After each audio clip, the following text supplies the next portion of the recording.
Welcome to the ministry of Living Word Christian Center International, where we are empowering lives with the Word of God. Our pastors are Willie and Karen Felton. Join us now for today's anointed message already in progress. Good morning. Giving honor to the pastor, the other pastor.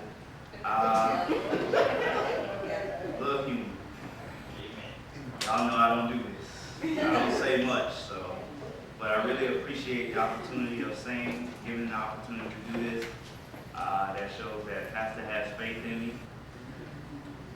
I'm sorry. I don't use mics.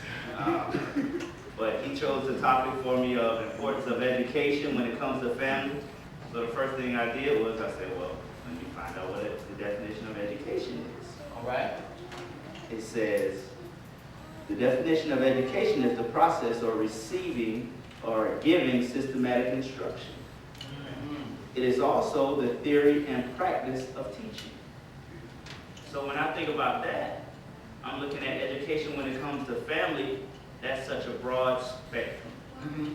That can mean finances, like you said. That can mean husband and wife. That could mean so many things. But what I chose to talk on would be being a father. All right. Teaching. All right. And the best way to teach is to lead by example. Yeah. That's good. Okay?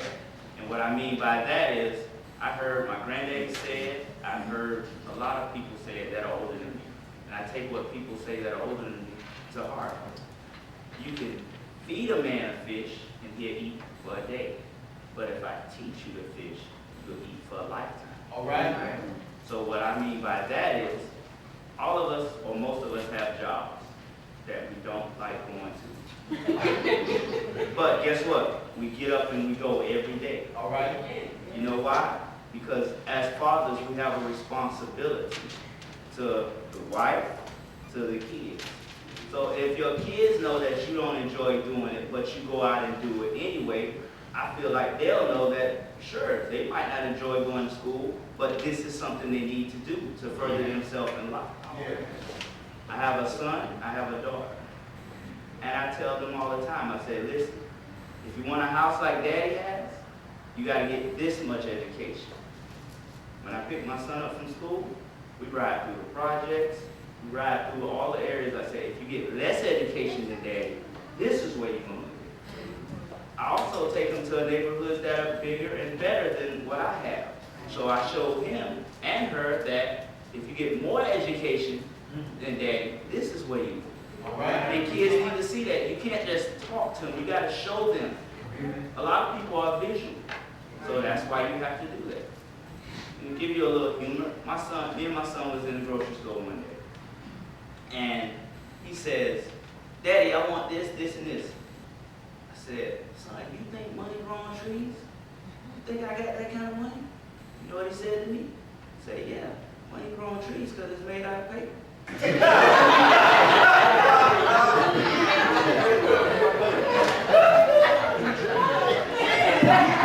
know what that told me?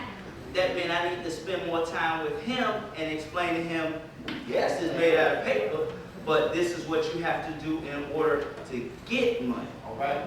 That don't mean just because you get it, or just because Daddy get it, or Mommy get it, we can just go out and spend it.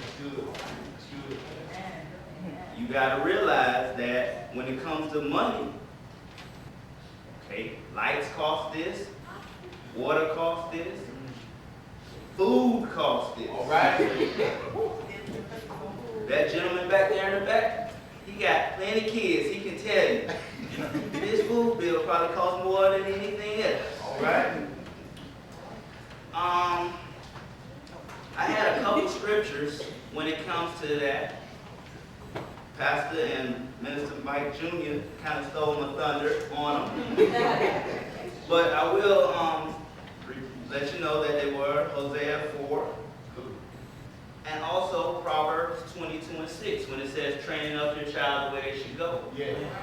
And one thing what we have to realize as parents, don't give up on your kids just because of all you taught them don't seem like it's coming to pass. Right. You know, because we take for granted. How many in can read? How many in here can walk? Amen. How many in here can talk? You think you woke up one day and started doing that? There was a process to getting to that. Yes. Nobody in here just woke up and did these things. And we forget how bad we were. My aunt tell me these stories that I can't believe. Bible talks about you reap what you sow. So sometimes I think I sowed a lot of the wrong.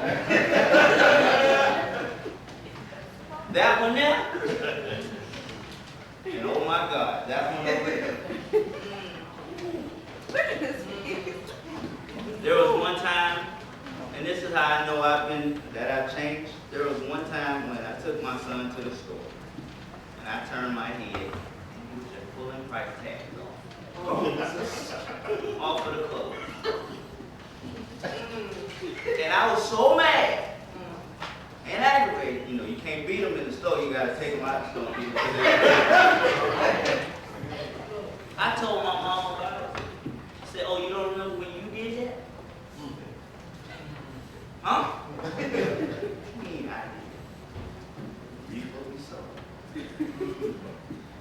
I tell my daughter all the time that education is important. And the reason why I tell her education is important, because I want for her better than what I have. Amen. But keep in mind, and a lot of parents want more for their kids, but you gotta realize we try to give our kids so much of the things we didn't have, till we forget to give them the things we did have. Which means discipline, which means a lot of things, structure. One time my daughter got me.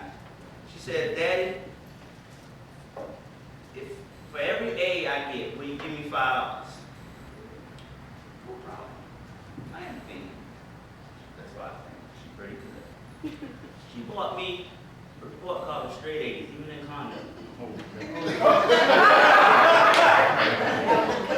on. Start adding up. Hey, that's a bill. Say you got me this time. But then I thought about it. You know what? I sat her down and I sat my son down at separate times, obviously, and say, "You're not getting these A's for me. You're getting them for you. All right. I have my education. All right. I have my job. All right. You need to get yours. Don't ever think that you're doing this for me or to make me happy. Yes, I'm happy when I see it, but realize you're doing it for you." Yeah.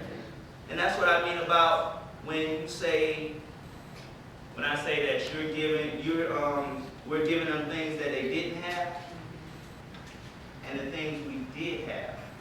I can tell bad stories like you. One time we was playing with fireworks at my grandma's house. I call her my grandma. I set a field on fire. Oh. So we had to get a bucket chain. There was no fire department in South Carolina where we at. We burned our garbage and all that. She'll tell you that. So all of us, grandma, all that, passing the bucket. So as you know, my mom, like you say about his mom, my mom a little crazy too. So afterwards she said, "You know what? I'm gonna teach you about playing with fire. Go out there and find me something to beat you." I go get a pillow. I'm smart at it. That's what she gives. Needless to say, she went and found the biggest cherry tree switch she can find. And I was about his age. And I'm 36 now. So that tell you, I remember that. But also too, we need to teach our kids to pray. When I grew up, prayer was in school. All right. And if you notice, ever since prayer has been taken out of school, the education system keeps plummeting. You gotta involve God in all that we do. That's why the Bible talks about acknowledge Him in all thy ways and He'll direct your path. That doesn't just mean church related or religious related. Your kids could be going through things and you ask God to help you with how to deal with those